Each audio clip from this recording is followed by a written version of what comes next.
there yet. Working on it. I'm going to start by, my title is there an ecofeminist standpoint on predation, eco-animal conflict and nature-culture dualism? And I'm not going to be able to read all of this paper tonight, but I'll make a start on the first part. And we'll hear the second part on Saturday morning at 10:30. The first part of the paper is there an ecofeminist standpoint? Well, the obvious answer, I think, is if you mean by that a singular standpoint, one that we all share, the obvious answer is no. There's no singular, unique standpoint, I think, that all ecofeminists share.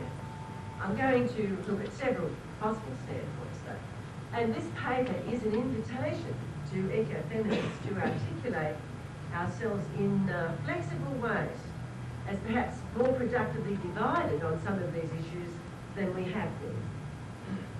I'm going to argue for a plurality of ecofeminist approaches on these questions, which begins with the question of standpoint itself. And I'm going to take up, to start with, a point made some years ago to me by Deborah Slicer, one that she's not responsible for any of the results of this suggestion.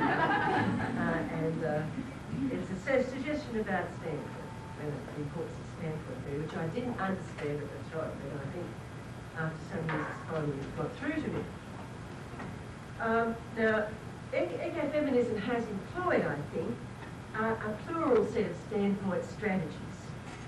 And I want to explore the way one of these, particularly, what I call the logic of colonisation, some call the logic of domination, can act as a standpoint or a group of standpoints.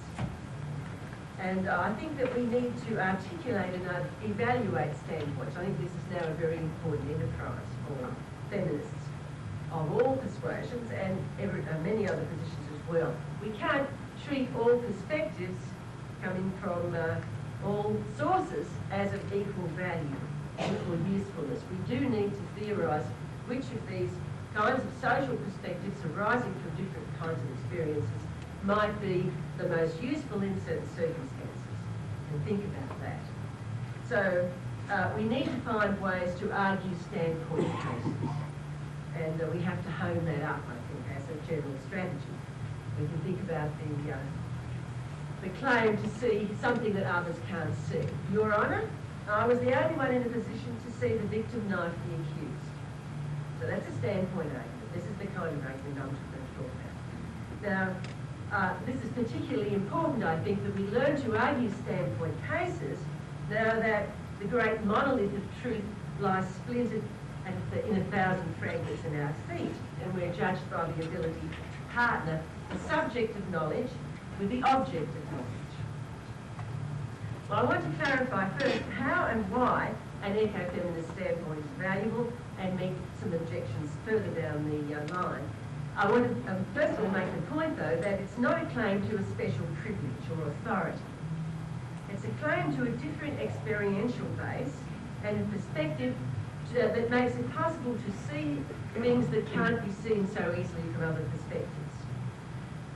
Now, feminist standpoint theory is not without its contestations. There's quite a bit of argument about it.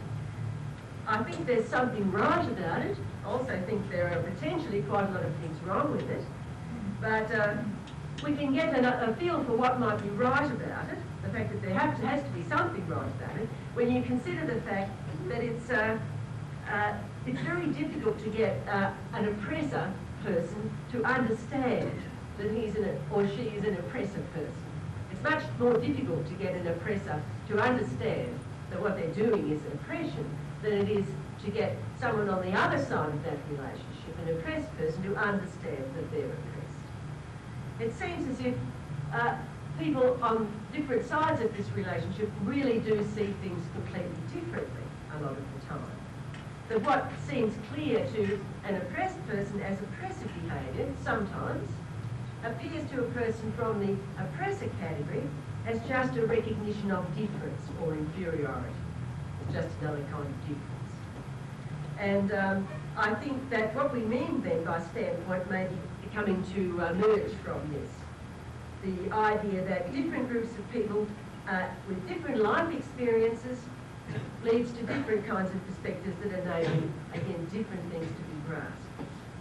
So, feminist standpoint theory starts particularly from the contradiction or gap between women's lives and the way the dominant frameworks represent them in the case of feminism. And ecofeminism is a little bit different. I'll get around to that in a minute. Now, the idea that ecofeminism is a separate cultural activity comes in here. It's particularly important for ecofeminism to be to have at least some separate representation for women's voices.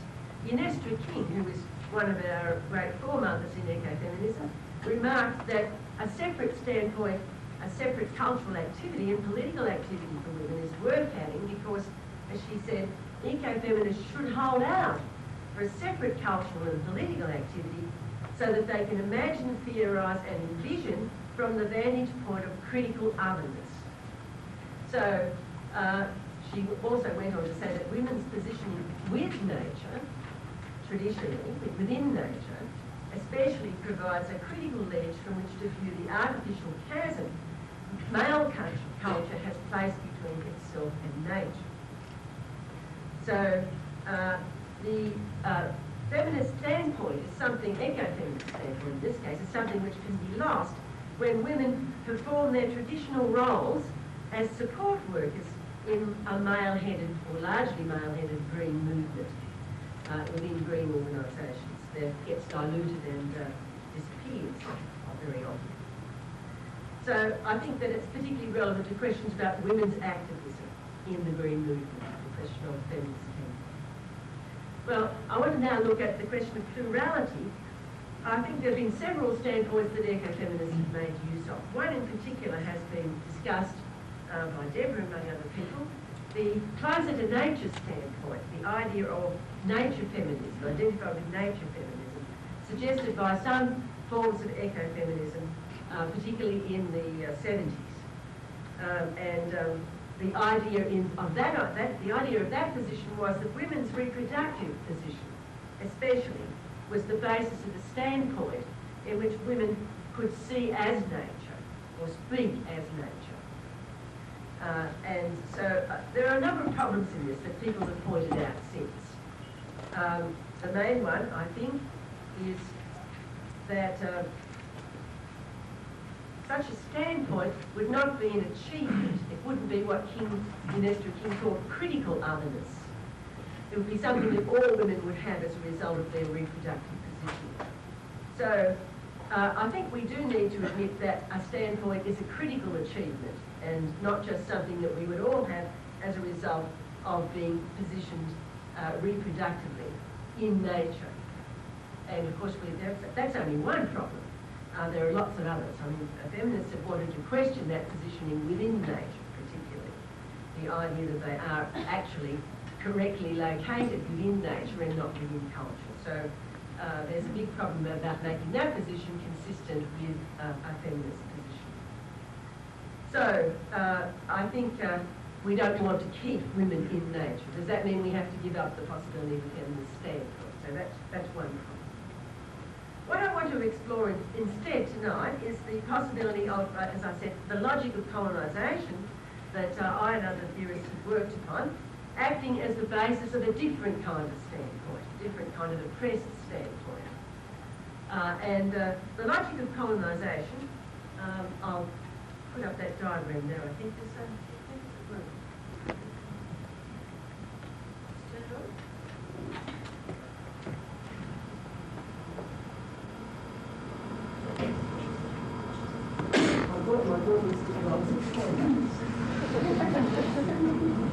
the logic of colonisation is a way of hiding certain things. I'll explain how it works.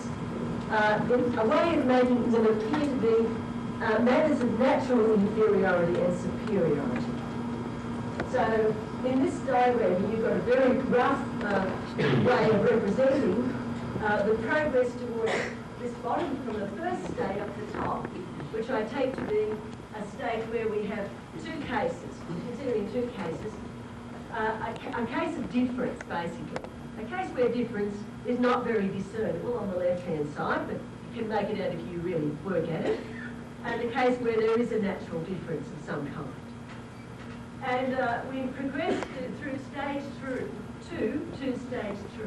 In stage 2, these two kinds of beings we've got in the top diagram get sorted into two polarised groups. This is the stage of being dualism, the construction of a dualistic field. And this is done by creating two homogenised classes, which are seen as very separate from one another. We can think of men and women as being constructed like this in the dominant traditional theory, traditional version of men and women, if you like.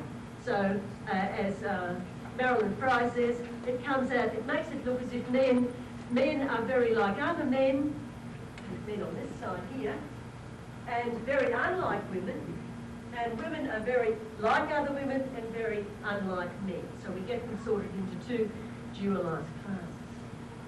Now stage 3 is where I call it a centric field there, that we could see stage 3 as a hegemonic stage. In stage 3, can you move that up? Do you see that properly? I don't think you can see that. That's it. Stage 3, the hegemonic stage. What happens in the hegemonic stage is that the second group, the oppressed group, as it were, gets to be background, made as background. We can think about this, a good way to think about this diagram is as an account of the Aristotelian theory of reproduction. The Aristotelian theory of reproduction is something I want to take as a metaphor for our current state in our recognition of nature. Now, many of you may not know what the Aristotelian theory of reproduction is. It was the theory by which Aristotle managed to convince himself and other Greek men of his time that men were the real creators of children, the real owners of the reproductive co-product, what we now see as a reproductive co-product, the child. And so we can see that this is what's come out in stage 3. In stage 3 here, men are foregrounded as reproductive agents. Women are backgrounded as reproductive agents. And this can help us to understand how it can be that someone can come to think about a mutualistic activity as something that one person is the agent of. Aristotle thought that the father owned the child, the mother was merely a nurse. She only provided the matter, the man provided the form. This is the traditional theory here. So I think that we can also see this in parallel way as a diagram of the way we currently think about nature and culture. We think that we live in culture. We can take this to be culture. This is the dominant view, the dominant party of this pair. This is nature. It's background. And it's inessential. The relationships of dependency have been hidden, just as they have in the Aristotelian theory of reproduction. So we come to a view that we live in culture. We don't live in nature at all. They live in nature, those other ones, the animals maybe. But not us. We live in culture. Well, the interesting thing about this diagram is that there's an entirely different way to see it, of course. You can see the lines, if I can just move it down a bit. I'm a bit of a techno class, as they say, around here. Just move it down so you can see. Thanks very much. Okay. Thank you. The interesting thing another interesting thing about this diagram is that we can also understand it as a different way of looking at the same situation. So what we can see from one perspective as difference, non-hierarchical difference on the first line, the oppressor, probably the oppressor, sees like that, sees as a case of natural difference and natural inferiority. This is a way of naturalising inferiority. So it's a kind of duck rabbit, if you like. It's something you can see. It makes difference, something you can see in different ways. And from below, you can see, I think, the first line. From above, you can see only the third line. So line 3 is the only option from the oppressor's perspective. Now, this is because I think it naturalises a way of seeing difference. Now, note that one interesting thing to note about this is that in the process of trying to get back from the third line to the first line, it's possible to get stuck. Quite possible to get stuck. Happens a lot. And getting stuck is something that's happened to feminists, I think, when they've wanted to see a certain kind of equality as what they have to aim for. But it's also the idea that what we have to aim for is just to equalise these two separate spheres, for example, is an example of getting stuck. That's getting stuck in separate spheres in inequality, where difference is not critically deconstructed or is incompletely deconstructed. So difference, of course, here is a homogenising and formative, oppositionally formative process.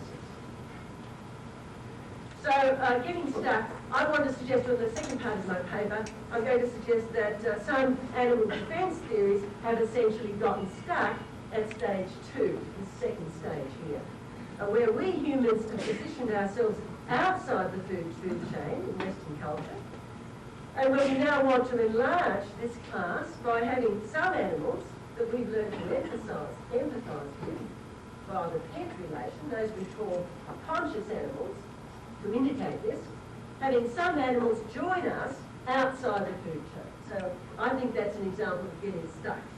And if I have time, I'll talk about that.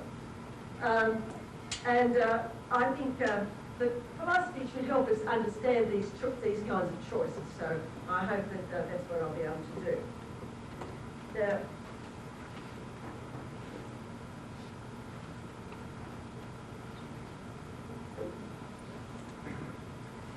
we can use this kind of understanding, I think, to understand several things. First of all, why it is that...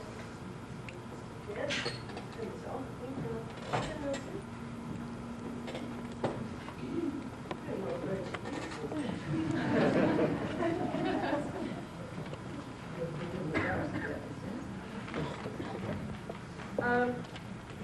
I think that the logic of colonisation explains why the coloniser doesn't see oppression for what it is. From underneath, you can get an understanding, I think, of the coloniser's conceptual framework and see it as a means of naturalising oppression. But to the extent that you can discern the same logic, that very same logic I described there, in other cases, then you have a capacity to get a standpoint of solidarity with them. So that requires a capacity, of course, to abstract from your own case. I don't think abstraction is always the villain. So you have to abstract from your own case, in that case, to understand a common logical core. And you come to understand your own situation in other cases, as that of the oppressor. So you may be a woman, understanding that situation, come to see that the same logic works in the case of nature, for example. So in this case, what happens? The perspective from below sees how the perspective from above distorts the dominant framework, what the perspective from above doesn't see. So you have a way then of working out what the oppressor doesn't see as well as what they do see. So this also enables you to know something about what your dominant culture might not be able to see. Now, that's, I think, one of the very valuable things that women's standpoints can contribute in the Green case. I'll say a bit more about that in a minute. But first of all, I want to say that using this standpoint logic, we can also understand why it is that we might be adopting a situation, a stance parallel to that of the human oppressor in the case of nature and animals. And that's also why we don't need what some theorists like Peacock Lee and John Rodman have demanded, that nature speak its own oppression in order that we understand it as oppressed, or understand ourselves as oppressors.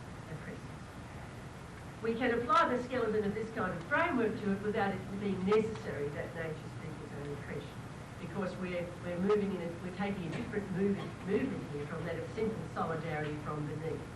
We're cycling through the top, as it were. So solidarity can be based on our own human role as parallel to the oppressor role in other kinds of domination. So, of course, this doesn't just apply to nature, it also applies to it. It gives you a basis for solidarity with a number of other different kinds of oppression. But we can also use this standpoint, as I mentioned before, to problematise the limitations of perspective that result from the dominant perspective. How the view from above distorts the world, and particularly in the dualism of human and nature that the dominant framework continues to construct. Well, these limitations, I'll give you a little bit of an outline of how they work. Feminist standpoints, as Sandra Harding suggests, can often usefully start from the contradiction between women's lives and the dominant framework or master perspective, which manifests itself as the bifurcation and tension within women's consciousness that results from the way women are alienated from their own experience in the dominant conceptual scheme.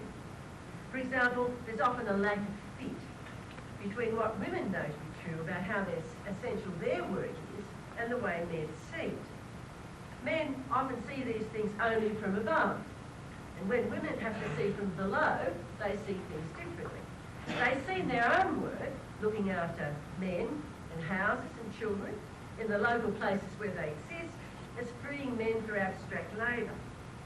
Now, when men look at the same situation, they usually don't see women's labour as important or even as work at all, as background in terms of that diagram that I put up.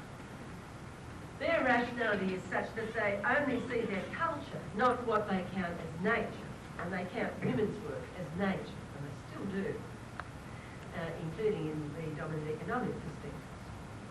Now, the same kind of gap that appears in the way standpoints based on male experience treat women's work also appears in the way the dominant rationality from standpoint conceives the work of nature in supporting culture. The experiential gap between nature and culture, page 4, corresponds exactly to the gap women experience when they look at men's views of their work, I suggest. And the logic of this gap means that there are a lot of things that we're unable to see from this standpoint, this dominant standpoint. So the gap may mean complacency, may mean we may not be able to see our own danger, for example. Because we as humans in the dominant culture only see from above, we don't see the work the other does to support us. So we in the dominant culture develop the idea that we live in culture, they live in nature, which I mentioned. What happens in nature doesn't really affect us. But we're wrong, of course. We live in both worlds. It's a kind of foundational delusion, a big one shared in our culture, to think that we live only in culture. We think this, of course, in just the same way that men think they live in an abstract world not supported by women's work. So standpoint differences can help to explain why some of us have a greater sense of urgency about environmental problems than many of those around us, who only see them just as another kind of amenity or managerial problem. It's also why I think ecofeminism might have something especially important to contribute. Ecofeminists can see these as problems of denied dependency. They have a much keener experiential understanding, I think, often, over universal, I think, of how essential what is denied might be. Because the crucial thing about being denied, of course, is that no provision will be made for your continuation. The Aristotelian father probably thought the nurse wasn't very important, but she didn't feed her properly, for instance. Certainly didn't get any slice of educational or social support. So mothers were just not important for the production of the child. So male environmental philosophers, I think, identified with perspectives from above, in my experience, rarely understand the denial features of our current problems. Although that's an absolutely crucial feature, I think, of the current framework. Now, there are very few good accounts in the non-feminist ecological literature of denial. But women, again, feminist theorists can bring to this a very sophisticated understanding of denial.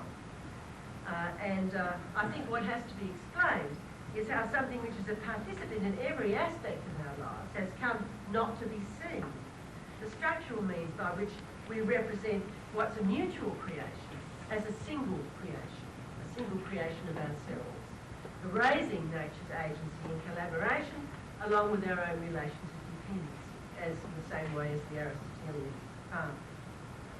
So what kind of special knowledge about denial is this that women and others seem to be able to claim? And what does that claim imply about privilege? Well, I want to say that it's not a claim to a special authority or infallibility, contrary to what critics of standpoint theory have sometimes suggested. It gives rise, I think, to a probability, not a certainty. It's a claim that has eventually, at least, to be delivered on by producing what would count as good knowledge and analysis. It's not a claim to know automatically in virtue of who one is. The good knowledge of the dynamics of denial, the experience of being denied, gives rise to, if it does, is an achievement that must be struggled for. No, I don't think that's the kind of claim that's involved in standpoint theory. It's rather a claim that it's important that women's voices, and those of others who can see in this way, be given fair representation and be heard, given more than the usual disrespect accorded them, in the interests of both equality and prudence. Since there's a likelihood some of them will have something important to say that would otherwise be missed, some of which we may not hear from others, very likely not to hear from others, ignoring them in the usual way would be more than usually foolhardy. There is good reason for us to be confident, I think, then of the value of ecofeminist voices and of women's environmental groups. And that's why it's so good to see that Women's Voices for the Earth is such a strong and vibrant group in this community. Let's hope that many more such groups arrive on the scene to make the voices of women heard on these issues in the future. I want to turn now to say something briefly in the time I have left about ecofeminist standpoints and eco-animal conflict. What I've said provides one way of supporting the idea of an ecofeminist standpoint. But even if we ecofeminists were to reach general agreement on that, even that wouldn't mean that we could expect to find anything like unity in the positions that the ecofeminists develop, especially in some of the more controversial areas. Significant disagreements among ecofeminists on these issues might then correspond to different standpoint choices. As we've seen, there are different possible standpoint choices available. Others would correspond to different accounts of a variety of issues, including, I think, particularly different understandings of the human position in culture-nature dualism, eco-animal conflict, and how to deconstruct culture-nature dualism. A question on which there are a number of major alternatives available to us. So, difference and disagreement among ecofeminists, ecologists and activists is not automatically a problem. But in the case I'm going to turn to discuss here, I think it has become a problem. I'm concerned about what appear to be growing incompatibilities between animal defence and ecological movements. At the level of theory especially, I think these differences are becoming extreme. When I came into this area in the early 70s, those two movements were much more unified than they are now. And I think there are a number of possible reasons for this. Theoretical purists working in incompatible intellectual frameworks, for example, science versus cultural studies, may be making the situation worse, the conflict situation worse. And of course there's vanguardism in both movements, caught up in the politics of individual virtue, out to demonstrate their own, rather than focusing mainly on making things better for animals, nature and people. Despite large numbers of recent theoretical interventions designed to deal with the problem, the split not only seems to me to be widening, but also becoming more bitter. I think it would be a real pity if we came to regard one another as our own worst enemies. We have much to gain from cross-fertilisation and many potential areas of collaboration. We have a fine example of this here in Montana, I think, in the activist group Buffalo Nations, which has been able to bring together animal defence, ecological and indigenous concerns to oppose the continuing slaughter by this state of the last wild herds of buffalo on the pretext of brucellosis control. And I think that's a very good cause. Now, Another important area that's missing our attention because of growing rifts between animal defence and ecological movements is factory farming. Joy Williams, in a recent article in Harper's, wrote, "The creatures that have been under our stewardship the longest, that have been codified by habit for our use, that have always suffered a special place in our regard, the farm animals, have never been as cruelly kept or confined or slaughtered in such numbers in all of history. The factory farm today is a crowded, stinking bedlam filled with suffering animals that are quite literally insane, sprayed with pesticides and fattened on a diet of growth stimulants, antibiotics and drugs." In Australia recently, we were able to make a start on the process of banning the factory farm by banning the battery egg. In 2 states now, we've managed to ban the battery egg. And I think that legislation shows the priorities and possibilities available here. We need to focus on the possibility of coalitions against factory farming, which represent, I think, the worst and largest scale systematic practices of abuse of animals and also of nature. And there are a number of possible participants for such a coalition. The possibility of coalitions with workers, for example, on wages, conditions, the widespread use of prison and indentured labour in both growing and especially in slaughtering facilities. Coalitions with consumers on health issues, for example, on the use of antibiotics, the prevalence of disease in intensive practices, that's been highlighted by recent findings on the very widespread salmonella and the potentially fatal organism Campylobacter in poultry products, and of course by BSEs in British intensive agriculture, possibly more widely. So consumer coalition, the environment movement as a coalition partner on the massive water pollution and other acceptable ecological and neighbourhood consequences from intensive farms, for example.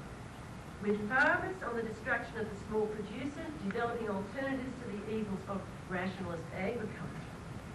With activists on neoliberalism, global trade, what we call in Australia economic rationalism, who look to establishing a beachhead for injecting some compassion, ethics and community empowerment into our economic lives for both humans and non-humans.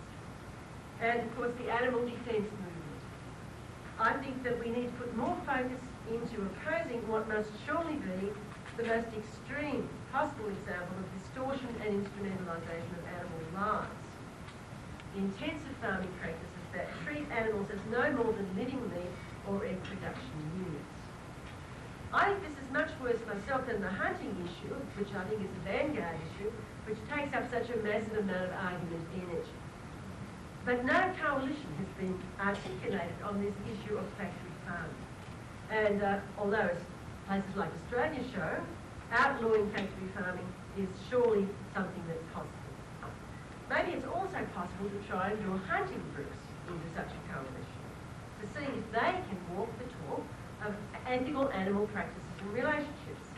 If we could work up the basis for a common position in rejecting the enslavement and ultra-instrumentalisation of animals involved in the factory farm, I think we would have the potential for a truly amazing and potentially world-shaking coalition. Well, that's the potential. At present, what we have appears to be a stalemate between the environment movement and the animal defence movement on these and other issues.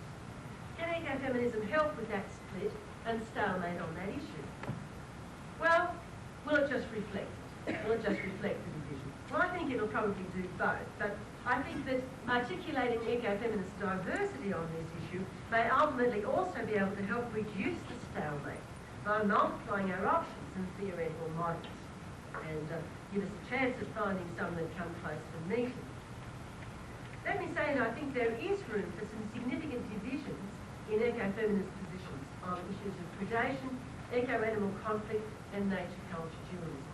In Ian Esther King's classic statement, ecofeminism aims to harmonise nature and culture, long viewed in patriarchal culture as a sphere of irreconcilable opposition and hyper-separation. It aims to take advantage of the standpoint that can result from women's cultural placement as seen from both sides of the nature-culture dualism. So I would suggest that not only is there no single ecofeminist standpoint on these issues, that we need to develop a fuller range of ecofeminist alternatives. There's not only room within King's framework for some very significant differences among ecofeminists on these issues, there's a real need for the development of plural ecofeminist standpoints that can help to theorise this conflict in multiple ways. So I want to suggest that that's particularly necessary because the eco-animal movement conflict has potential to tear apart any broad political alliance that includes both these movements and to continually deepen under intellectualist and vanguardist management so that we become our own worst enemies instead of potential collaborators. I think this is likely because in practice there's potentially, I think, no way to completely harmonise these foci. They're different foci in many ways, although they can be brought into greater agreement. I don't think they can ever be completely harmonised. So King's project of harmonising nature-culture dualism, I think it's an ambiguous project, and that's another reason why we need this plurality. For example, I think some eco-feminist positions have tended to follow through King's harmonising program in a somewhat culturally universalist and over-feminising way. For example, some feminist work on ethical eating, I think, has provided a brilliant analysis of our food practices as sites of domination, but in my view has failed to see the extent to which these practices are culturally specific. The analysis, I think, has failed to provide realistic alternatives that don't treat carnivorousness as a new form of original sin, or food as an inevitable site of domination. In aiming to pacify predation relationships universally, this position requires a stringent veganism, which is seen as absolute and universal in ways that I think are insensitive to ethnic, cultural and other kinds of difference. In aiming at dissolving nature-culture dualism and eco-animal conflict in ways that privilege the ethical standards of culture, I think. It's also insensitive to the ethical differences between nature and culture, in the cusp of which I think we must situate our food practices. Although it aims to break down human-animal dualism and recognise human-animal kinship, I've suggested that it does so in a way that extends to a group of higher animals the privileged position Western humans have taken up for themselves as outside the food chain. This leads ethical eating unwittingly towards a neo-Cartesian philosophical project which focuses on distinguishing what beings are inside and what are outside the scope of interest, supposedly conscious from non-conscious life, and which denies the continuity of planetary life. I want to suggest an alternative approach. Harmonisation of nature and culture should remain central to ecofeminism to the extent that disharmony results from culture's construction of nature in terms of dualism, domination and denial. Nevertheless, I believe that there's a need to respect some elements and areas of irresoluble difference and tension between nature and culture, and so to abandon over-generalised projects of pacification and boundary dissemination. We need to rule out more clearly forms of harmonisation based on the conquest of nature by culture. A true harmonisation would not require that we dissolve the nature-culture boundary. Undoing dualism requires undoing human-nature hyper-separation and acknowledging the overlap. But current forms of bioengineering illustrate only too clearly that not all breakdowns of the human-nature boundary can be constructed as liberatory. The sort of breakdown of the boundary, for example, that's being produced by modern science isn't likely to be benign for animals. And as Joy Williams remarks, the likely upshot is that, she says, we won't have to feel guilty about the suffering and degradation of the animals because we will have made them up. The victory of culture at last. On the other side, the development of the headless baby grown for organ parts and of human cloning should remind us of the other side of the paradox of human-animal kinship that underlies the animal research industry, of how it could soon be for us too.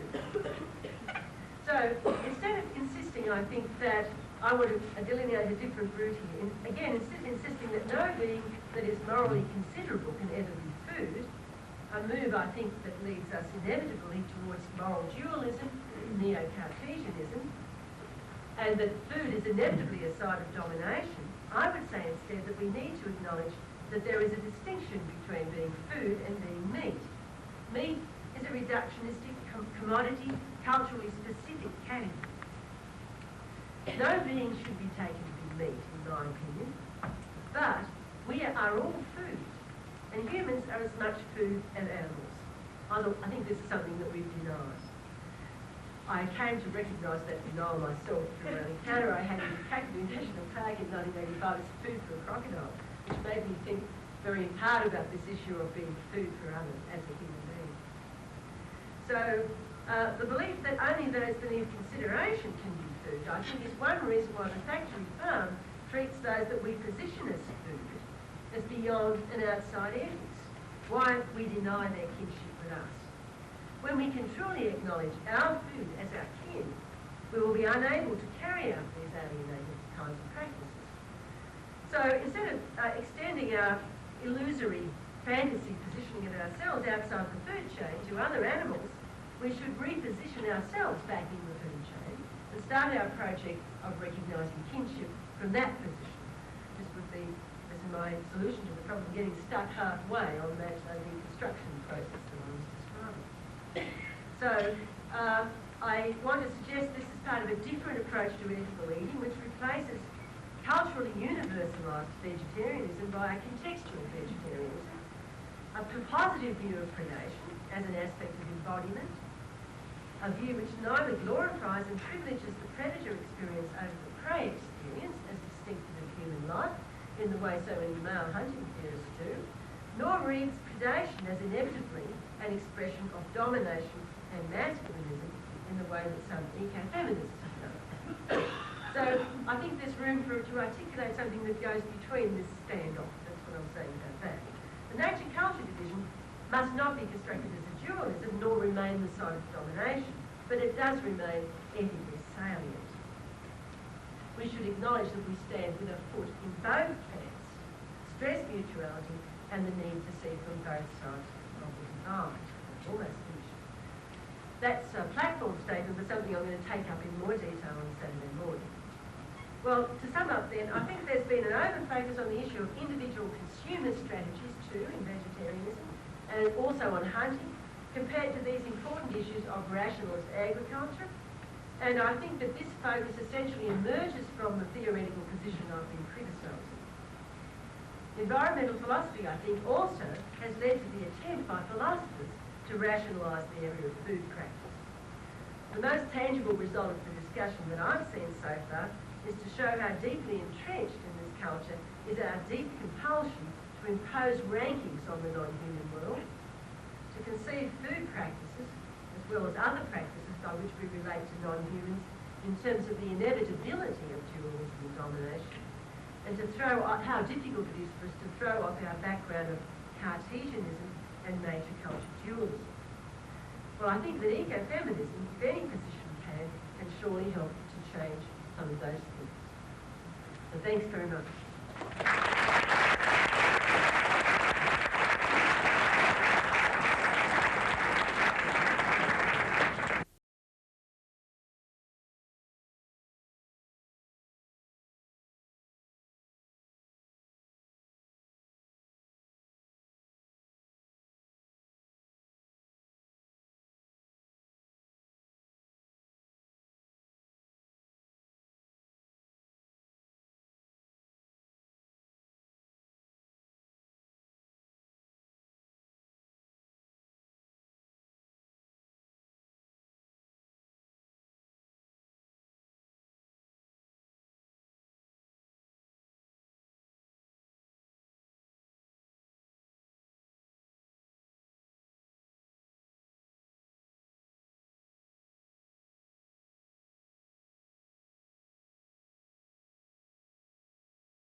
highlight successful ecofeminist activism.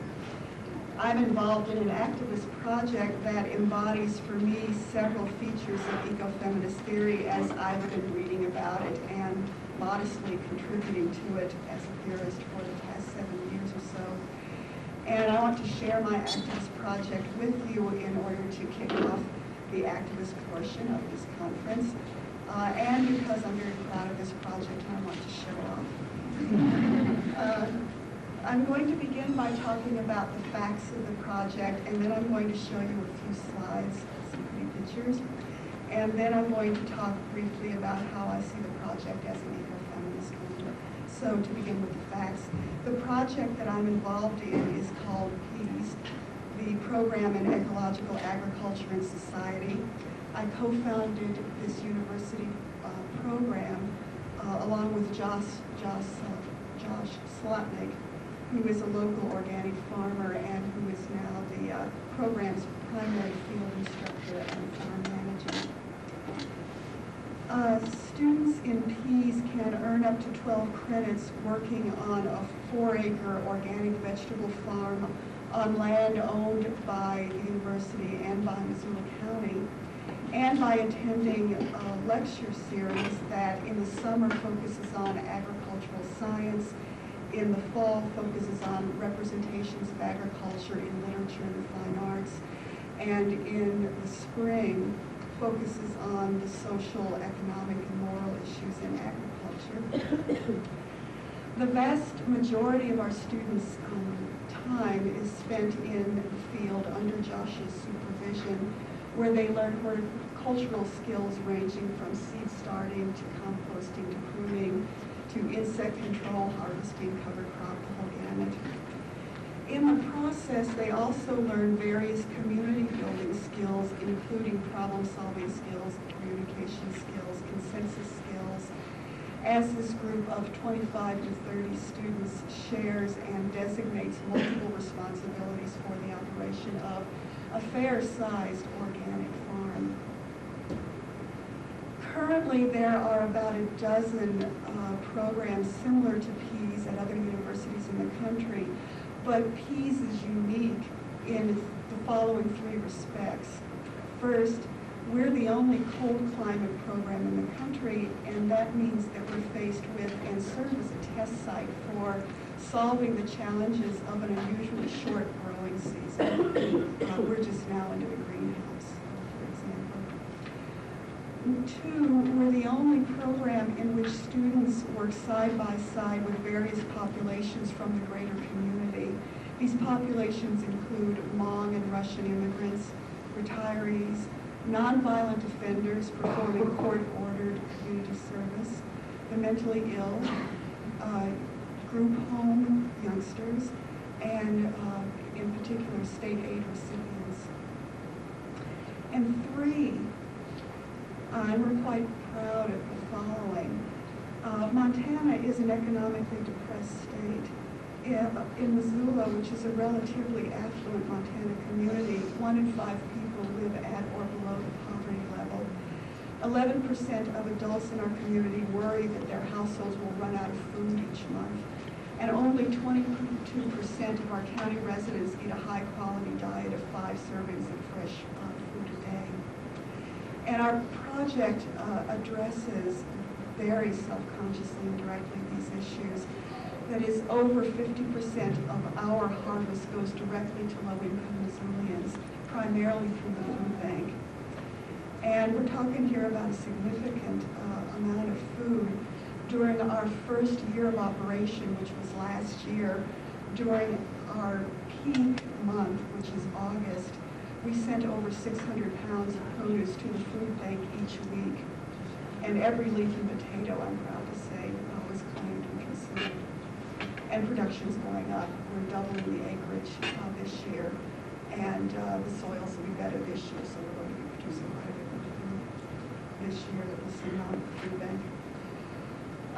PEACE, the university program, operates in conjunction with the Garden City Harvest Project, a collaborative of 24 community organizations, which include the County Health Department, the WIC program, the Food Bank, the Mormon Bishop Cannery, and many others. Among other things, the Garden City harvest workers see to it that the food Peas grows gets into the hands of those who have the least access to fresh organic produce, into the hands of low-income Missoulians, the majority of whom are women and their kids. The Garden City Harvest Project also sponsors a countywide gleaning program. That is, we send volunteers into private gardens to glean produce that private gardeners can't use and want to donate to our project. So we have too many tomatoes. I can't imagine that I have too many tomatoes. Would your project like to have them? Would the cannery like to have them? And we go in and snag them. They also sponsor a grow-a-row program, which encourages private gardeners to grow a row of anything edible for the food bank. And the Garden City Harvest Project also coordinates 3 community gardens in low-income Missoula neighborhoods. The residents of those neighborhoods run those gardens, and they eat most of the food that comes out of those gardens, and they also donate 1/5 of what they grow in each of those gardens to the food bank. The project also oversees the rattlesnake garden, which is just a little direction with that being I think there's 7 things I still wrote on. Yeah, it's not that way. And the residents of the rattlesnake grow produce in that garden, and all of that produce goes to the food bank. A mere 25 years ago, 90% rather of the valley's food was grown right here in Missoula, and we were once referred to as the Garden City. Now, 90% of our food is shipped in from out of state at great cost to the environment, and ultimately it's great cost to the poor. Peas and Garden City Harvest hope to change that. We hope once again to make the valley more produce self-sufficient. We're getting somewhere with it. Our programs are just beginning their 2nd year. We're operating on a $250,000 grant in community agriculture that we received from the USDA last year. We were one of 13 communities in the country to receive this grant out of a pool of 1,500 applicants. We also received generous support from the university, from our president and from our dean, support from local businesses, and from a large number of generous private citizens. And I want to thank you all if you're out there. We've had a phenomenally successful first year. Our Peas courses were highly over-requested. We could double enrollment. I keep telling the president this. We could double enrollment if we had more resources, more staff out at the farm. Garden City Harvest has received more offers of land and volunteer help than it can manage right now. The harvest was bountiful, thanks to the hard work of Josh and our truly exceptional students, and to the generosity of the land itself. So I'm going to show you some slides now of the garden primarily. Sometimes flip and show.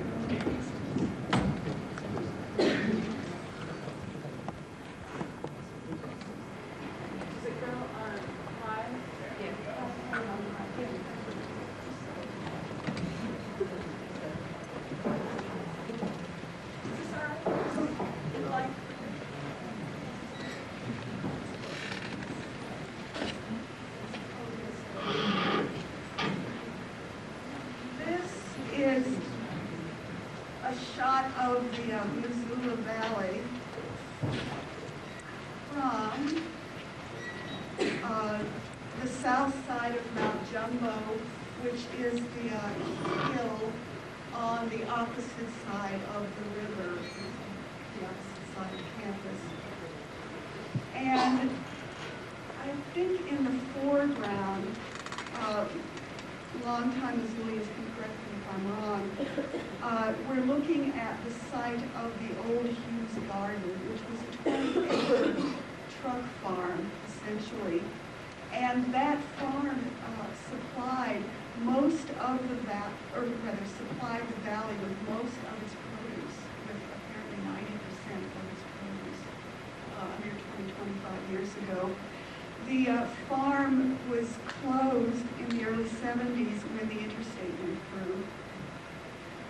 And as I said, Peas and Garden City Harvest is hoping to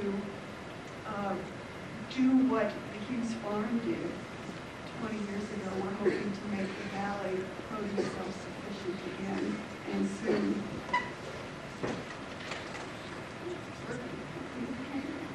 This is a seedling. It might be, I don't know if that's a pea or not. It's more like a green leafy to me.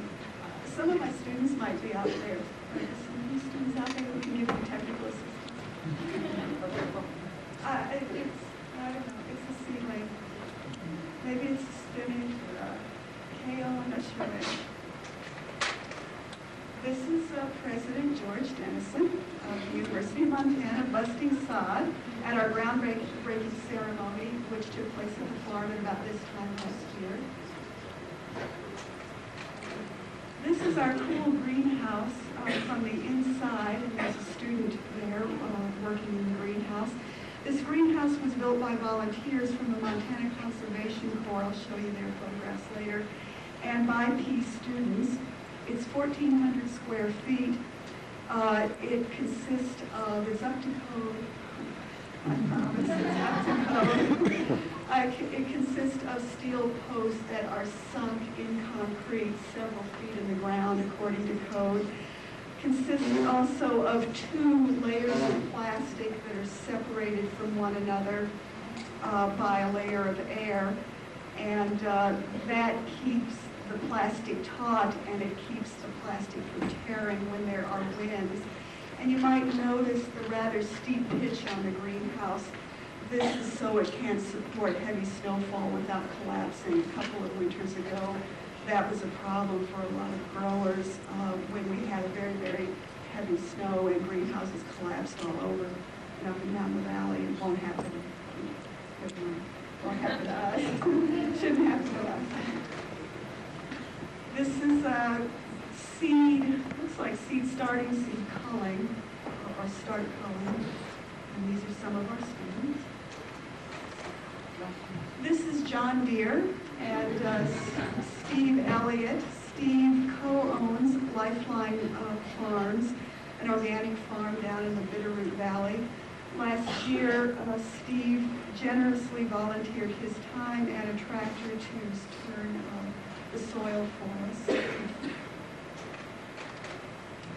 This is some homegrown compost from the Lifeline Dairy, also down in the Bitterroot. We applied several tons of this juicy stuff to our beds last year as we created beds. This is a student raking every last clod of compost out of the truck bed. Oh, actually, that's Bronwyn. This is Josh's assistant of last year, not a student. This is a student spreading compost to create a bed.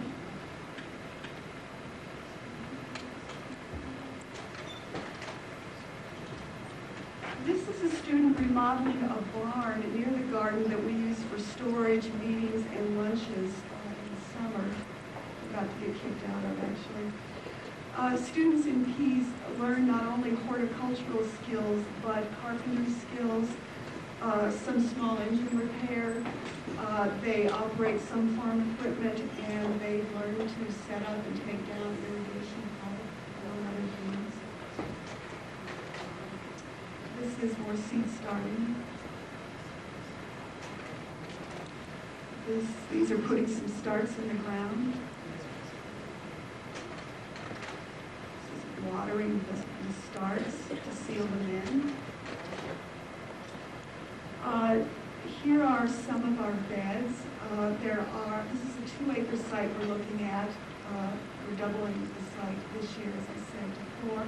Oh, there's the osprey nest way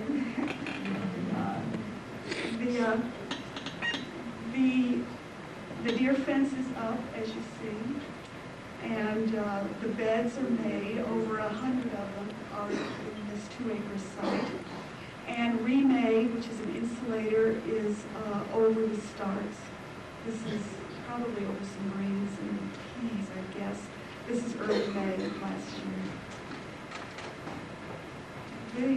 This is the peas trellis. This is early May. And here come the peas. This is our mascot crop. This is something of an early harvest, but you see the peas are growing up that trellis. The storm's coming in. This is early June. Oh, here are peas. Here, you see the pea pods, they made it. This is mid-season July, and you're looking at, I don't know what all that stuff is, I can't recognize it, slides, but among other things, you see some flowers that we planted to attract beneficial insects. This is an aerial shot of the farm in August, our peak month. This is 2 acres.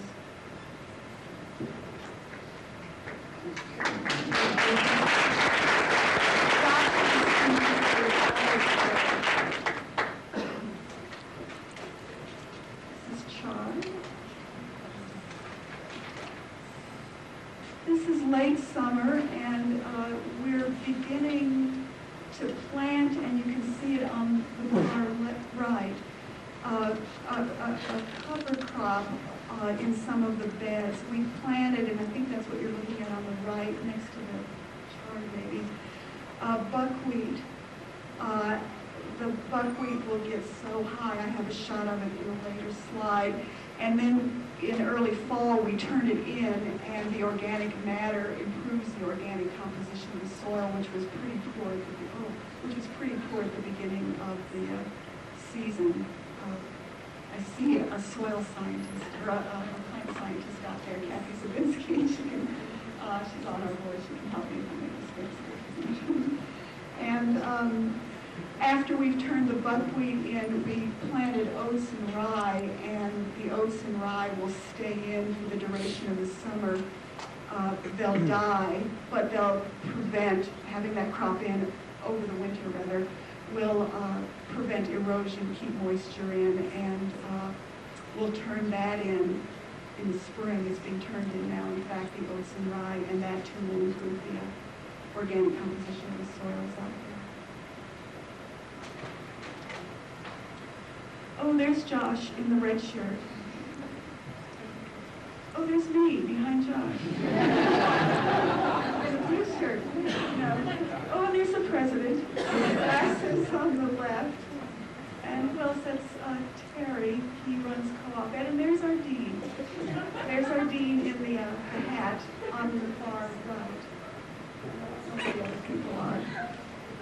This is the garden, and this is a little storage shed that the students built at the beginning of the season. These are our pumpkins. We grew several hundred of them, and most of them went to the food bank and to the county fund house at Halloween. This is our modest, so far, composting operation, I believe. We're composting currently organic materials from the garden and from lunches. This is the buckwheat, the first cover crop we put in. This must be later in the season. You can see some of the greens starting to bolt on the right. And there's the osprey nest again. Are any of the P students here? Students here? Are the osprey back here? Actually, you're back there. This is a harvest. As I said, most of our harvest goes directly to the food bank as fresh produce, or it finds its way to the Mormon Bishop Cannery. They can it and send it to the food bank to distribute over the winter. This is a good harvest, smart harvest. Potatoes and carrots, cucumbers. Let me go back a minute. Most of our harvest, as I said, goes directly to low-income folks, but we also sell what we call shares to families in Missoula who essentially come by the garden twice a week and pick up a variety of vegetables that are in season that week. And we sell low-income shares at a low cost to low-income families, and then higher-income shares to more affluent families. And what money we're able to make selling shares goes into to pay for our operating costs. Looks like Bill. These are our peas again. They're about 6, 7 foot there, Leighton. These are some students and some volunteers carrying in the foreground. Next to one of the bags. This is a FAME worker working in the greenhouse. FAME is an acronym for Families Achieving Independence in Montana. She's a state aid recipient who is now required to perform some community service for her benefits. In exchange for her benefits, we've been designated as a work site, and in addition to receiving her benefits, she takes food home with her at the end of the day, and she's learning, we hope, some marketable horticultural skills, and we're hoping to have even more FAME workers working alongside our students and other community members this summer.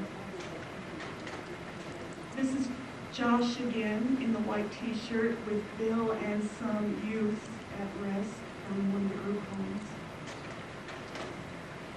These are members of the Montana Conservation Corps. As I said earlier, they did a tremendous amount of work with us last year as we were getting the infrastructure in place, greenhouse, fencing.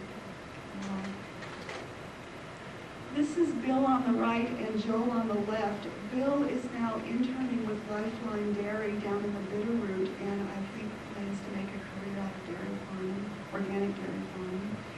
Joel and another of our students started farms of their own this year.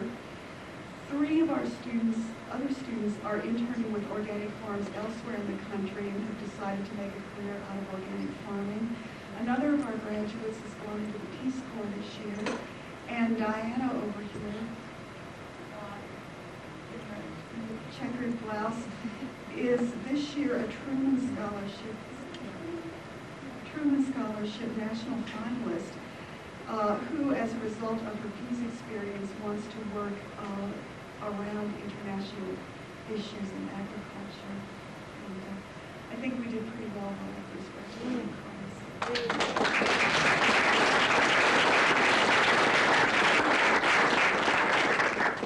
Oh, these are some of our students at the market. One is wearing a head of lettuce, I see. Right.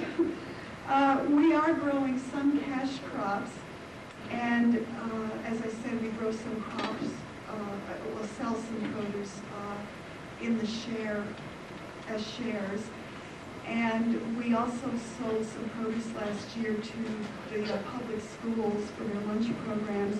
And we're looking into the possibility of growing more cash crops beginning this year. We're particularly interested in growing some echinacea for market.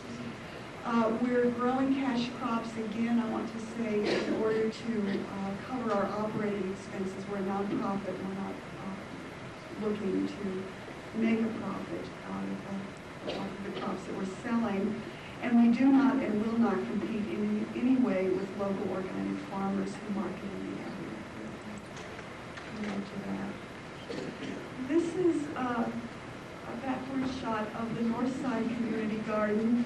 This is the garden that is in one of the low-income neighborhoods here in Missoula that the Garden City Harvest Project and the MUD project, the Missoula Urban Development Project runs. This is another shot of the North Side Garden. This is wheelchair gardening at the North Side Garden. This is a mom and her kids at the River Road garden site. This is another Garden City Harvest site located in a low-income neighborhood. This is an elder and a young person at the River Road. Oh, that looks like the North Side site. Maybe it's the North Side site. I think a good example of this particular shot of the community building that's happening within these neighborhoods as community residents leave their homes, gather, meet one another, and work side by side in these community gardens as well as out east side. This is one of our students of last year.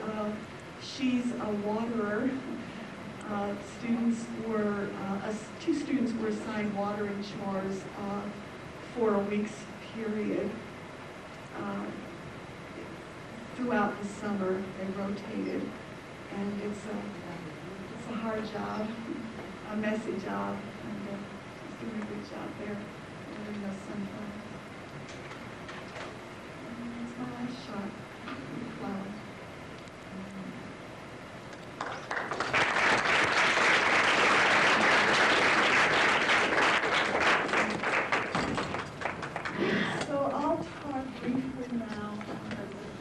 Three things about how I see this project as an ecofeminist one.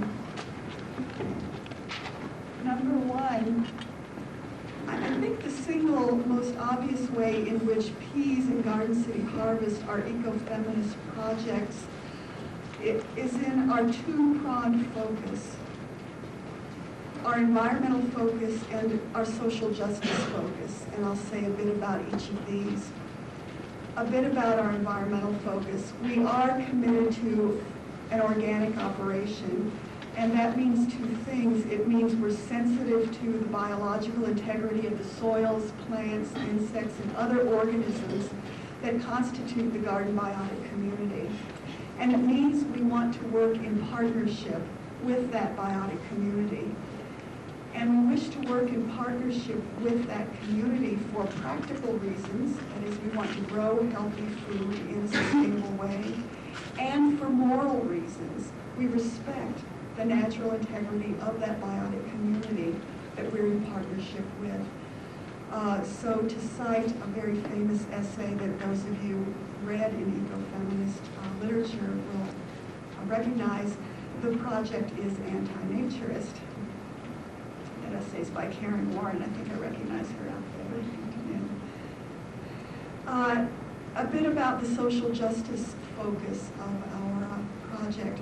We're committed to growing food for and with underserved communities. That is, for and with low-income communities, migrant communities, for and with women and children on various forms of state assistance.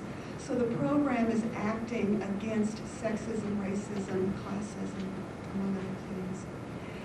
And I want to say that we are hyper aware of the overlap between the two prongs of our mission. We're hyper aware of the overlap between the environmental and the social justice issues in agriculture, and we emphasize this overlap in our lecture series and in the field. The second thing I want to say about how it is this project is ecofeminist is the following. And I'm drawing from Karen Warren's famous essay once again. The project is inclusivist and it's community oriented. In so much as diverse populations work side by side on the farm, making decisions about operations, sharing skills and recipes, sharing life stories and values as they pick beans and build compost piles and spend evenings watering together and shovel poop. and in the summer as they make and take meals together.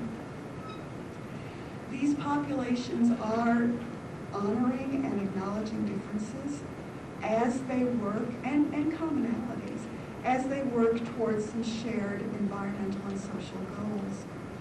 And this experience is empowering for all involved in all sorts of ways. One of Josh's favorite stories is about how early last semester, in our first class, students, a group of women students were looking rather fearfully at some hand saws, but within a half an hour, Josh and Bronwyn had them using those saws, learning those carpentry skills and exploring the fascinating world of drill bits and other carpentry equipment. It's empowering for the kids from group homes, for example, who last year were, among other things, given significant responsibility for a potato harvest and followed through with it. It's empowering for the WIC moms who are learning how to prepare fresh green leafies for their families versus opening a can of inferior quality food at dinner time. And some of those WIC moms are also learning, we hope, marketable horticultural skills with us. The third thing and final thing I want to say about how it is these projects are ecofeminist is this. The social and environmental context at the farm promotes certain values that have been identified by some writers, Karen among them, as central to an ecofeminist ethic and as undervalued in more traditional ethical literature. These values include care, friendship, trust, and reciprocity. I hope it's clear from what I've said so far how these values are integral to the social operation of the farm. Care, friendship, trust, and reciprocity. Those of you who have practiced organic gardening at home know what it is to extend these values to the land as well as an organic gardener. You know what it is to give care to, that is a certain sort of studied, patient, and self-other balanced attention to, say, a tomato plant that you remember was once this little tiny seed in your greenhouse, and it's in March and is now this tall in August and is producing tomatoes this big. It's pretty damn big for Missoula. Right before the freeze. Right before the freeze, yeah. And they're ripe, too. Right before the freeze. Well, we're appreciative even of the green ones here in Missoula. What it is to give care to that tomato plant. You know what it is to consider a friend, the ladybug or the praying mantis, the beneficial insect that you find under the bean leaf, eating those bean larvae. We don't have bean beetles here, but in the southeast, I love to see those ladybugs eating those little larvae.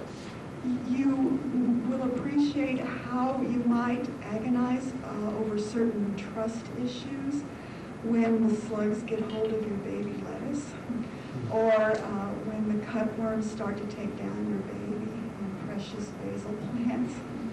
You've got to do something about it. And you might appreciate how good it feels to reciprocate by throwing a heavy load of compost on a bed, or to put in a cover crop in late September. So this is my ecofeminist baby, and I want to thank you all for letting me share it with you. Sometime I'm happy to answer questions about how you might start your own peace program on your campus or in your city.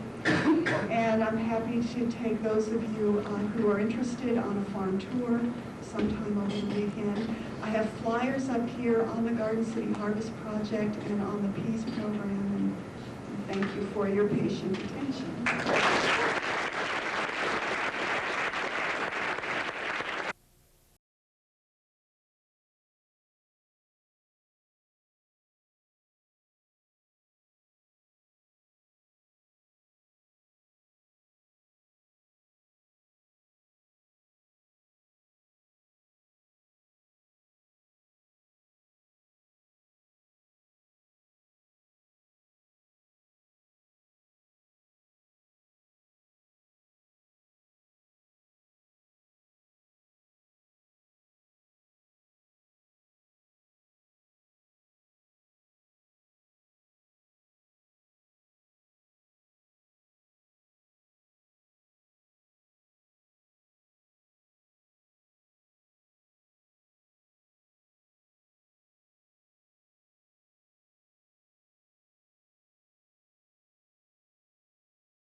Unfortunately, I do not speak English well enough to express to you the ideas about ecofeminism that I've had since the foundation of the movement with the publication of my book in 1978, Feminism, Ecology, Revolution, and Mutation.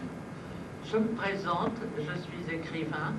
J'ai écrit une cinquantaine d'ouvrages divers, des biographies, des romans, des essais, et une partie importante de cette œuvre, dont certains titres ont été traduits en 15 langues étrangères, a pris pour objet mon obsession, je peux dire de toujours, le féminisme.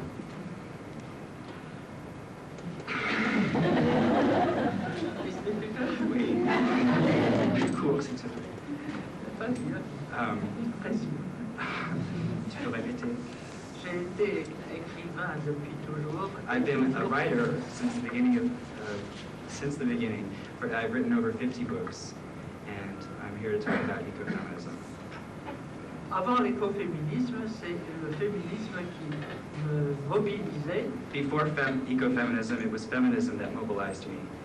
Bien avant que je découvre les problèmes écologiques et ensuite la liaison indispensable entre les deux.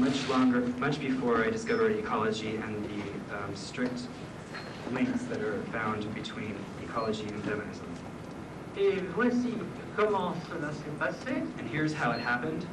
À partir de 1978, j'ai fondé ce qui fut considéré comme une branche du féminisme, As early as 1978, I founded what has been considered as a branch of feminism, à savoir le mouvement de l'écologie féminisme qui était indispensable au moment où les problèmes écologiques explosaient en Europe et particulièrement en France. known as ecofeminism, which was indispensable, especially at the time when ecological problems were exploding in the world and especially in France. Et je dois dire qu'en 1974, donc 4 ans avant cette explosion, That in 1974, 4 years before this explosion, j'avais participé à un congrès sur la démographie à Bucarest, à une époque qui était encore sous le règne du sinistre Ceausescu. I participated in a congress in Bucharest on population during the time that it was under the sinister reign of Ceausescu. Siskiyou. Tout le monde sait qui il est. Everyone knows who he is. Mais déjà, avant d'écrire donc mon livre, j'avais résumé l'essentiel des découvertes qui lient l'écologie au féminisme. So already before writing my book, I had put together the essential ideas that linked ecology and feminism Sur des tracts que j'ai distribués dans les tables, on appelait cela les tables rondes parallèles, on flyers that I distributed to tables that were called parallel tables, c'est-à-dire les rencontres entre participants en dehors de la tribune et de la discussion officielle. meaning that it was meetings that were taking place for the participants outside of the conference. Ce qui, je dois le dire, a soulevé un véritable tollé. La façon dont ces tracts ont été reçus, c'est tout juste si je ne me suis pas fait expulser. I almost got myself kicked out by the way that I spread these flyers all around. Et le journal écologique qui s'appelait La Gueule Ouverte, The ecological newspaper, which was called à Paris, The Open Mouth in Paris, a publié un dessin fort drôle de moi en caricature à la tribune avec la salle horrifiée qui disait « Elle n'a pas l'esprit de l'ONU ». with a caricature of her at the Congress saying, I don't have the mind of the United Nations. I do not agree with the United Nations. Et je dois dire qu'après les premières manifestations et activités du mouvement naissant écologique And I féministe, have to say that after these first demonstrations that took place at the birth of ecofeminism, le mouvement est totalement retombé en France, the movement has completely gone away in France, alors qu'à l'étranger, de plus en plus, et dans les années suivantes, as il a essaimé, il a donné des groupes, des mouvements, des colloques, qui n'étaient même pas connus en France, alors que c'était de là que le mouvement partait. whereas it has been seeded all around the world in different places by people who have not even been known at all in France, which is the place from where it came, Tout particulièrement, especially l'écho qui a été provoqué par l'apparition de l'écoféminisme a retenti d'abord au Mexique. especially the echo that was heard about ecofeminism in the country of Mexico. Ensuite, il y a eu au Canada, où j'ai été invité en 1981, eu un écho extrêmement favorable, suivi de fondation de groupes écoféministes au Canada. And it was followed by echoes in Canada with my trip in 1981 to a conference in Montreal on ecofeminism, which met with a great success, and was followed by the foundation of ecofeminist organizations in Canada. Ensuite, j'ai eu la satisfaction d'apprendre qu'en Australie, non seulement le mouvement écoféministe existait, mais qu'il avait envoyé des délégués à son gouvernement. After that, I had the pleasure of learning that in Australia, not only were there ecofeminists, but the ecofeminist movement was represented to the Australian government. Ce qui fait qu'aujourd'hui, c'est pour moi comme une grande revanche Which is big revenge for me d'être ici, pour une fois, depuis le temps que j'ai existé en tant que fondatrice du mouvement écoféministe, enfin d'être reconnue officiellement à ce sujet. to be here with you and to finally be recognized as the founder of this movement. Alors pourquoi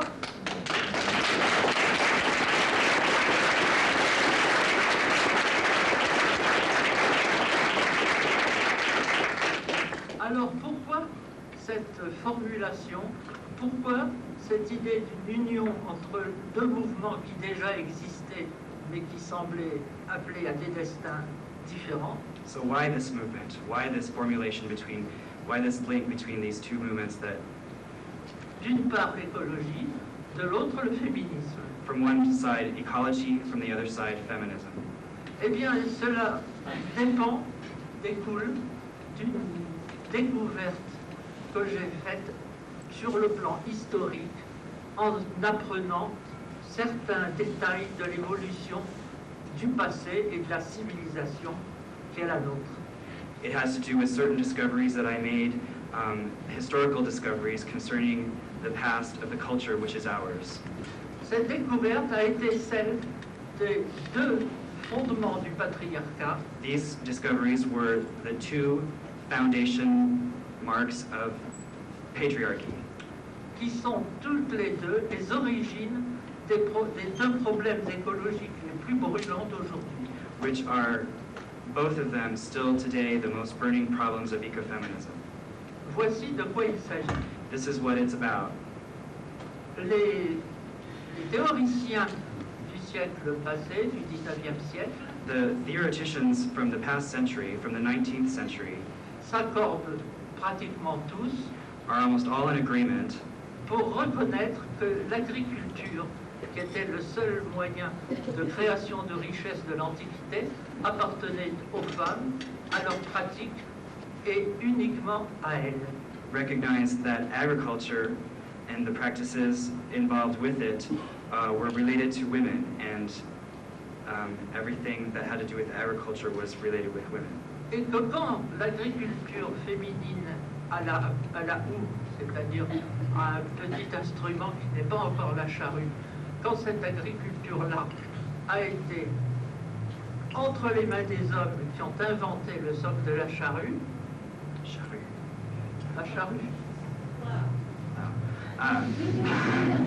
So when this feminine agriculture was taken over by men with their invention of the plow, cette découverte de la maîtrise de l'agriculture this discovery of the mastery of nature par les hommes by men a été appelée la grande défaite des femmes.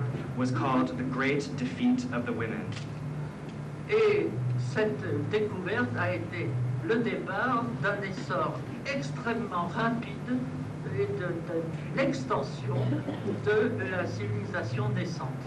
And this discovery was what led to the coming out of this.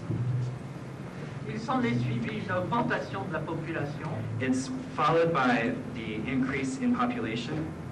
mais la deuxième découverte du patriarcat The second discovery of patriarchy n'a pas encore été tellement étudiée par ceux qui reconnaissaient cette mainmise sur l'agriculture. has not really been studied very much by those who have recognized the fact of this laying on, this taking over of agriculture. Cette découverte, la voici, c'est celle de la paternité. This discovery is that of paternity, Car encore aujourd'hui, because still today, dans certains sous-groupes éloignés de ce qu'on appelle la civilisation, in certain faraway subgroups of what we call civilization, les missionnaires sont étonnés de reconnaître que les indigènes admettent difficilement que l'enfant soit le fils d'un homme. Missionaries were surprised to discover that indigenous peoples had a difficult time admitting that children came from men. Le mythe persiste dans ces endroits de la femme fécondée par une divinité et non pas par l'homme. The myth persists in these areas of women inseminated by divine characters and not by men. Alors qu'en Europe, au moment de la fin, environ de la fin du néolithique, Whereas in Europe, around the end of the Neolithic age, apparaît le pastorat, c'est-à-dire l'élevage des animaux, the raising of animals appears, et les hommes qui jusque-là les chassaient pour les manger n'avaient pas eu le temps de les observer. and the men who had up until then been hunting them had not had enough time to observe the animals, Et découvrent à ce moment-là que chez les animaux, cela a l'air de se passer vraiment comme ça se passe chez eux. and discover when they're raising them that the reproduction of the animals has to do with the same functions as the reproduction of themselves. Ce qui fait qu'à la mainmise sur l'agriculture s'ajoute la mainmise sur la fécondité des animaux et évidemment des femmes. So with the takeover of agriculture by men, we have obviously the takeover of breeding of animals and obviously of the breeding of women. Cela fonde le patriarcat en tant que tel, This is the foundation of patriarchy. même si avant cette époque, il n'existait pas exactement ce que Bachofen a appelé un matriarcat, Even if before this time there existed what Bachofet calls the matriarchy, mais une culture agricole où la femme avait un grand prestige et comme mère et comme cultivatrice. but it was a society where the women had a great prestige as mother and as farmer. Donc, les femmes mises en subordination par les, Thus, women placed under subordination par les hommes devenus maîtres de la fécondité et de la fertilité, by men who have become the masters of fertility and of breeding, sont condamnées à une position subalterne are condemned to a subalternate position, qui ne manque pas de devenir un véritable esclavage. which will not lack in becoming a true enslavement. Or, avec l'évolution de la civilisation et le passage du temps, With the evolution of civilization and the passage of time, cette condition va évidemment évoluer jusqu'à l'époque moderne, this condition will, of course, evolve until our modern days, mais continue à être largement infériorisée par rapport au statut du sexe premier masculin. but continues to be greatly inferiorized in relation to the masculine sex. Et ces deux maîtrises de la fertilité et de la fécondité These two masteries of fertility and of breeding entraînent un progrès tout d'abord extrêmement rapide, foudroyant, carry with them first, tout d'abord, premièrement, first, wait, oui, foudroyant, extraordinaire, extraordinary and mais expansion. cette extraordinaire expansion et de la population humaine et de la culture But this extraordinary expansion, both of human population and of culture, aboutit à l'époque moderne où les problèmes écologiques vont se poser d'une manière extrêmement grave.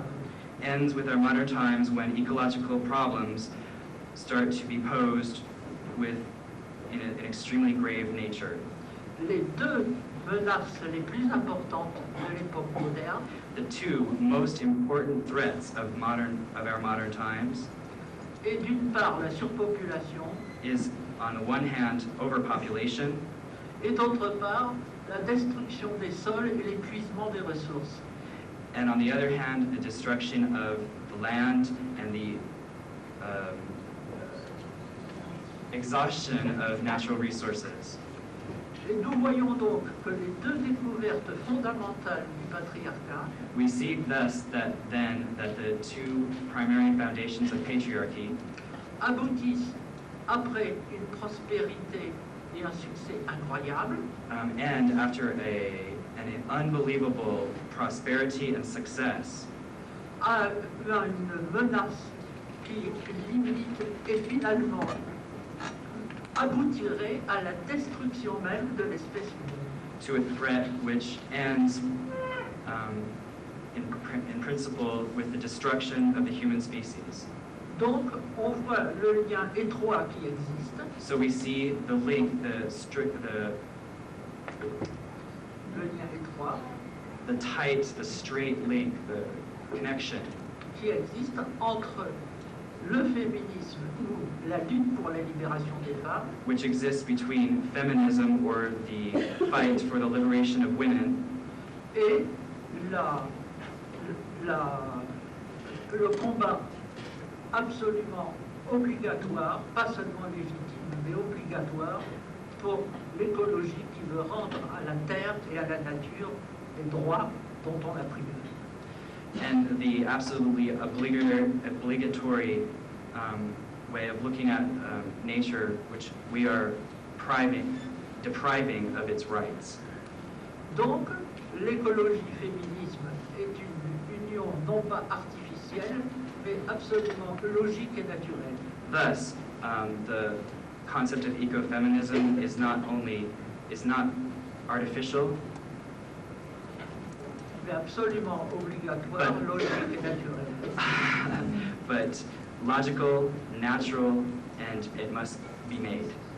Et j'en veux Necessary. pour, et je n'en veux pour preuve que cette constatation, la démographie dépend entièrement de la libération des femmes redevenues maîtresses de leur procréation. Population rests entirely on women who need De redevenues propriétaires de leur propre who have corps become the owners of their own bodies et de la procréation du nombre d'enfants qu'elles mettent au monde. and of the procreation of the number of children that they put into the world.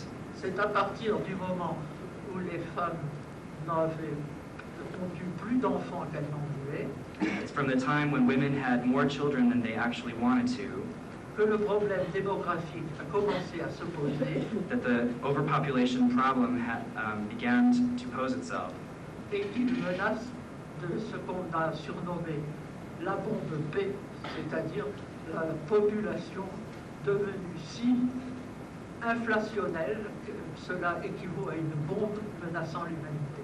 that we start calling it the population bomb, which means that our population is so threatened by explosion that it's like a bomb that threatens us. Mais il est certain que la lutte écoféministe ne s'arrête pas à cette question déjà si importante de l'inflation démographique.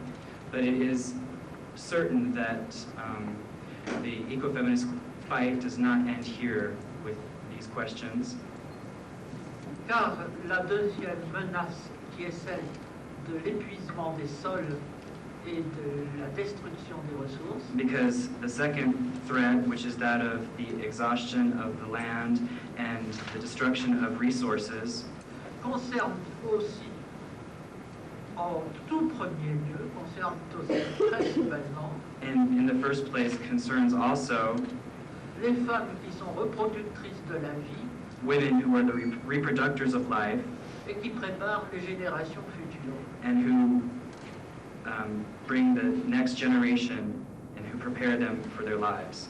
Et si l'on me dit que les hommes aussi, bien entendu, préparent ces générations, And if you tell me that men also, of course, help prepare their children for life, je répondrai que l'on peut constater de leur part une complète indifférence à ce qui menace la génération à venir. I could say that they have a complete indifference to the problems which face the generations to come. Les détenteurs du pouvoir n'hésitent pas à détruire les sols et les ressources pour une question de profit.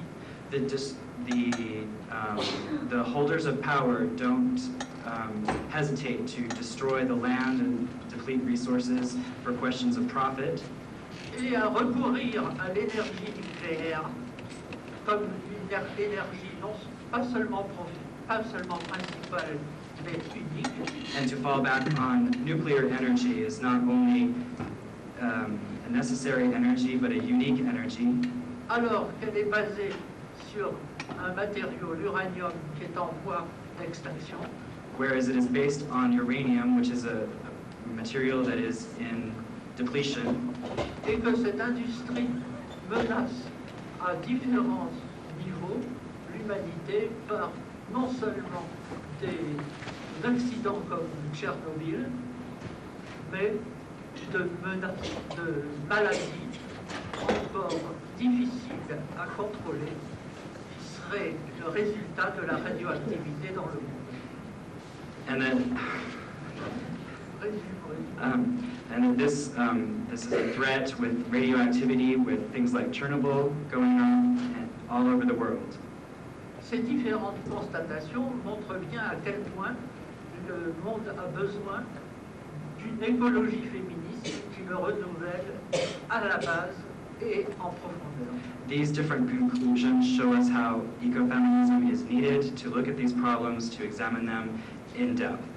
Car il est impensable de continuer de cette manière. It is unthinkable to continue in this manner sans aboutir à une catastrophe without coming upon a catastrophe qui ne serait même pas, comme on le craignait autrefois, une guerre nucléaire, which would not even be like we used to fear, a nuclear war, mais simplement l'emploi absolument fou, absolument extravagant but the absolutely crazy use d'une énergie qui ne pourrait être remplacée, non pas par une autre, of an energy which could be replaced by another one, mais par not by another one, une énumération d'autres énergies dites douces, but by many other ones, by energies which are called soft, qui seraient parfaitement compatibles avec une évolution de la civilisation et non pas sa destruction. which would be completely compatible with an evolution of civilization and not with its destruction. Donc aujourd'hui, le féminisme, c'est beaucoup plus que le féminisme, Thus, today, feminism is much more than feminism, car il ne s'agit plus seulement d'une revendication légitime d'une catégorie d'humanité opprimée par l'autre catégorie, because it's not only now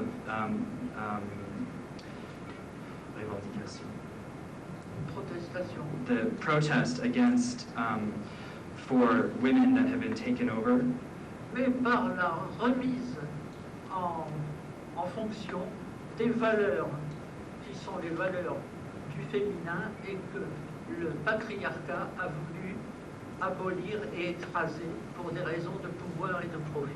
but bringing back values, which are feminine values, which the patriarchy wanted to destroy for reasons of profit and power. Avec l'écologie féminisme, With ecofeminism, nous pouvons envisager un type de société complètement différent du nôtre we can envision a type of society completely different from our own, et qui devient de plus en plus urgente à édifier and which is becoming more and more urgent to bring into being au moment où les meilleurs analystes sont en train de nous présenter comme perspective du XXIe siècle la disparition du travail salarié. as theorists are now talking to us about the imminent disappearance of salaried work, Ce qui évidemment entraîne des conséquences ultra, non seulement rapides, mais ultra graves et importantes, which brings with it consequences which are not only which are grave and important. des problèmes écologiques présents dont je viens de vous faire un rapide tableau. It also brings with it the present ecological problems, of which I have just given you a brief picture. C'est pour cela que maintenant que je vous ai exposé très brièvement ces différentes constatations, This is why, after having given you very briefly some of these conclusions, je vais vous passer la parole pour que vous me posiez des questions, vous entamiez une discussion, afin que ce que je viens de dire ne reste pas simplement un exposé parmi d'autres, mais qu'il pass the word over to you so that you can ask me some questions so that it can become a discussion, not just a talk by one person. Mais qu'il puisse entraîner une prise de conscience et une réflexion qui pourrait être la base d'une action militante. So that it can bring about militant action.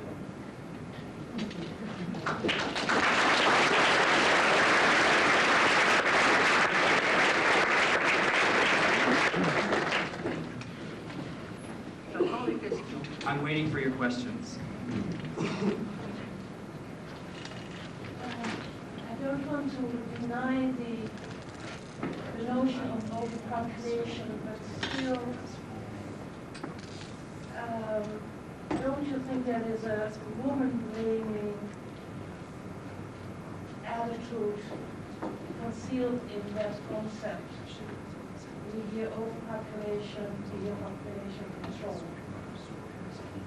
Is there not a way we can express overpopulation without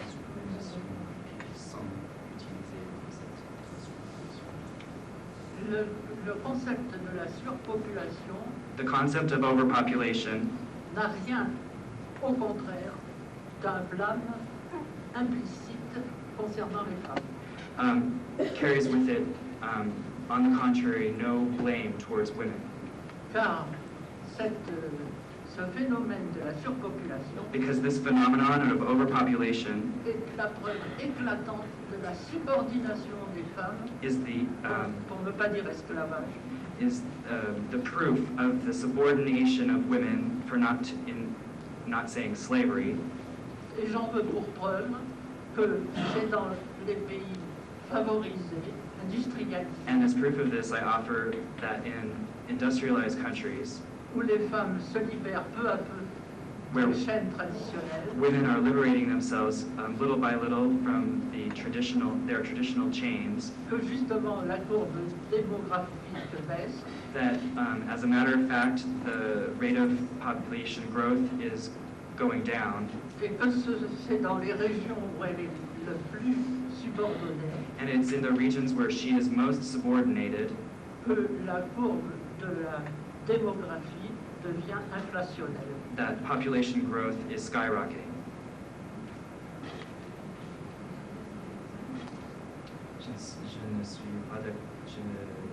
Je suis d'accord avec tout ça. Alors, it's perfect. And it's perfect. Other question? Oui, mais je vais parler en français. Parfait. Je vous écoute. Musa will speak in French. Vous m'excusez, mais j'ai l'impression en fait que les écoféministes restent dans le désert, dans une certaine mesure. Comme vous venez de dire, en fait,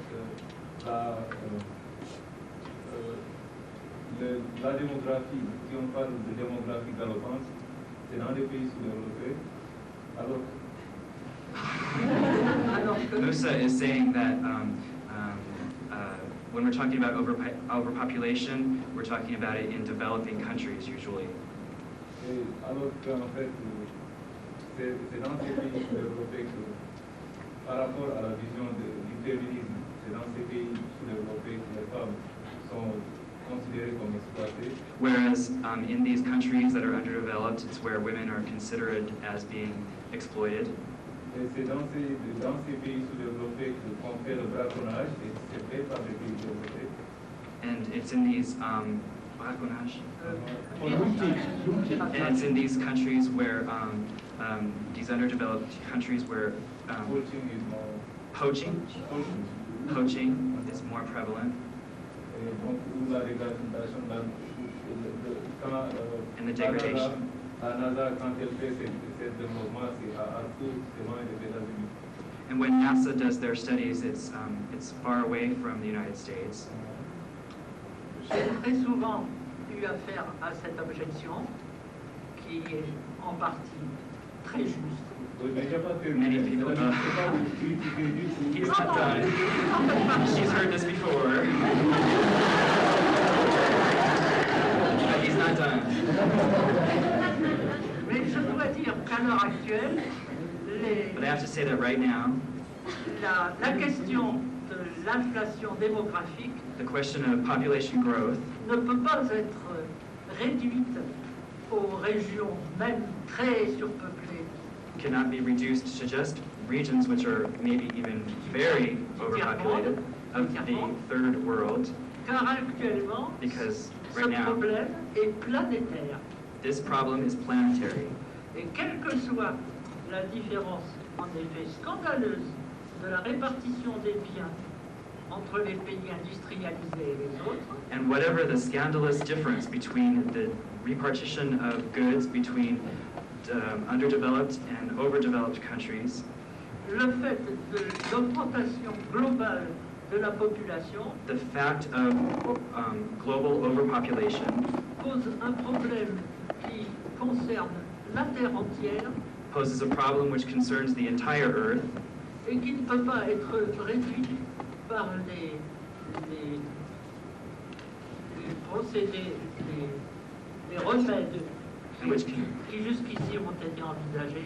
and which cannot be reduced to remedies which heretofore have been envisioned, Et que par exemple, même avec une meilleure répartition des biens terrestres, and even with a better repartitioning of earthly goods, et avec la mise en valeur de terres encore, il n'y en a plus beaucoup, mais de terres encore exploitables, and placing value on land that is still exploitable, il n'empêcherait que dans un monde où l'humanité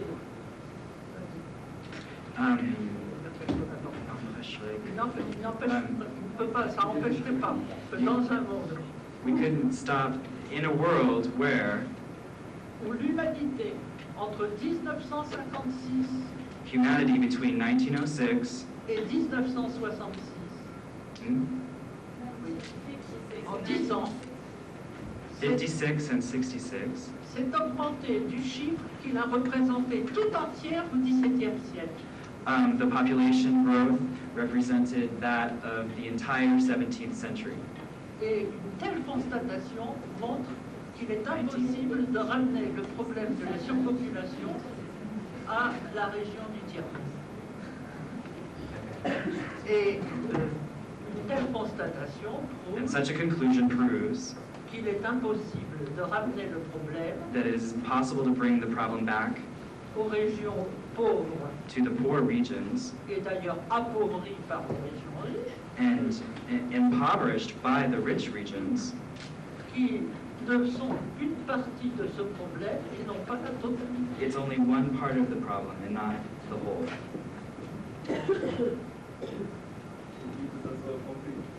Comment? Pour que ça soit compris. Ceci vient de votre avis.